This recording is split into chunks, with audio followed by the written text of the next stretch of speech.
Okay, good job. Treated with 500 milligrams of metronidazole twice a day for 7 days. BV, trichomonas. It's ideal for BV. It's over-treatment for trichomonas. But if you have both infections, it's a great way to go. Single dose is what we usually use for trichomonas. There are exceptions to that rule, but they're not looking for those for the exam. You're looking for ideal. BV for 7 days, single dose for trichomonas for the exam. What is an alternative antibiotic to metronidazole for BV treatment? Clindamycin, right. There are several alternatives, but that's a good one. Comes orally or vaginally. Are metronidazole and clindamycin safe in pregnancy? According to the guidelines. Yes, per CDC guidelines, most recently from 2015. When will they be updated again? Any day now. I'm glad they didn't update them yesterday. Every 4 years is when they update both the contraceptive guidelines and the STI guidelines. So they're soon for these and then next year for contraception. Why is azithromycin given with ceftriaxone for gonorrhea? It treats chlamydia, which often goes hand in hand, but it also enhances the gonorrhea cure rate. So it's called dual purpose and very, very important to remember. Treats chlamydia too. Which STI causes cervical cancer? We already know, you all know. HPV, high risk HPV, most notably 16 and 18. Good job.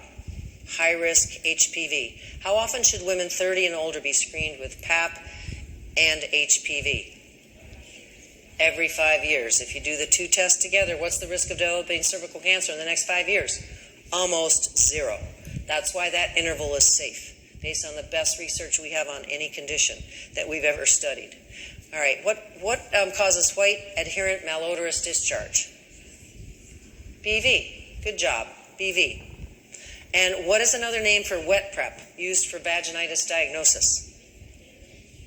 How about vaginal microscopy?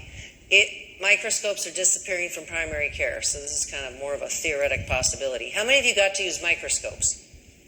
Awesome, that's great. 1 in 6 Americans has this STI and usually don't know it. Herpes. 1 in 6 Americans has genital herpes and most don't know it. Next time you go through an airport, think about it. And, or you're on an airplane and you're like, oh man, I should have brought those wet ones and wiped down my whole airplane area.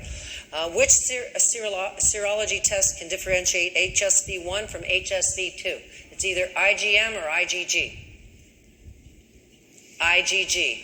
It's what we call a good test. IgG is a good test. IgM can't differentiate one from two. It's actually a harmful test.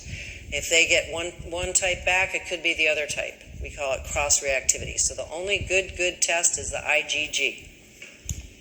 All right, and why should we avoid prescribing fluconazole in first trimester of pregnancy, also better known as diflucan? Because it may cause miscarriage. This is very, very serious. Even low risk has now been very recently linked. It's been out long enough, the high dose, that it may be on the exam. Low dose is late breaking. I don't know for sure if it's been out long enough to be on the exam. Hard to know, but now you know, and you want to be careful in clinical practice. Maybe associated with involuntary weight loss and unusual fatigue. HIV, good job. Remember, everyone should be considered for HIV in terms of diagnosing it. Can produce these rashes on the palms of the hands, soles of the feet. Syphilis, good job, syphilis. Assume syphilis until proven otherwise. And how about this produces a painful lesion? Herpes, exactly. Type 1 or type 2, how do you know? It's only, type 2 is recurrent in the genital area. Type 1 is rarely recurrent in the genital area, but it can cause primary. This does not look like primary, so more than likely it's 2, but we can't be certain, especially if it's in the first year. How can we determine which type it is? IgG, exactly, IgG. Remember, it's the good test. If it's a moist lesion that's fluid-filled, a culture can be done, but you can't trust a culture if there isn't a fluid-filled blister that you're breaking. How about these fluid-filled blisters? What do you think that is? Probably herpes type 1. That's what I'm thinking. And what about this? Blisters in the genital area. We can't really know for sure. More than likely it's 1 or 2. There are fluid-filled blisters, so you can take a PCR, you can take a basic culture, not even PCR. If you break the fluid-filled blisters and it's a negative, you can trust it. but more than likely it's not going to be negative. But you can tell, is it type 1 or type 2, because that's the most accurate situation when you actually have the fluid-filled blisters that you break in culture. So don't do this. What's she doing? What's she doing? She doesn't have gloves on. I know this woman. Amelie had no idea. She doesn't have gloves on. She has the KOH test up way too close to her nose. What if she suddenly sneezes and she's going to have to autoclave herself? So the last question is this. What STI is associated with a positive chandelier test?